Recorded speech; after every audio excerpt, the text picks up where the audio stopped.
My research is in automatic music analysis. The problem was first attempted in the 1970s at Stanford and remains unsolved. The difficulty of this problem stems from the need to reverse engineer the human brain. Current systems target facets of music analysis independently through top-down, ad hoc, and heuristic-driven approaches that don't work very well. My work has thus been in developing novel foundational algorithms to serve as a solid framework for a bottom-up music analysis system. The first part of my framework is an algorithm for fundamental physical decomposition. The algorithm breaks apart an input signal into its spectral components, sinusoids, and its temporal components, onsets. Current Fourier-based sinusoidal modeling systems suffer from the uncertainty principle, while current onset detection systems fail to perform well across the entire range of onsets. I developed a novel combined approach to both problems based on linear programming. My algorithm achieves 3 times the frequency resolution of the Fourier transform. The previous best detection rate, published just last year, was 85.5%.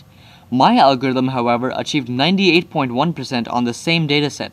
The second part of the framework is a theoretical machine learning mechanism for analyzing sinusoidal models. Current learning mechanisms do not have the computational power to process sinusoidal models. I generalized sinusoidal models to a class of inputs called sparse signal representations on complete vector spaces. I then invented a novel machine learning mechanism called a continuous weight neural network that can process these representations. My mechanism is a neural network that takes a variable number of inputs, such that the weight from each input to each hidden neuron is determined by a second neural network.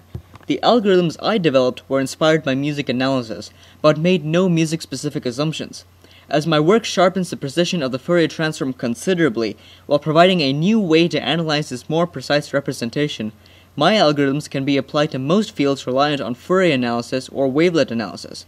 These include speech recognition, image processing, electrocardiogram analysis, cancer detection, and seismology.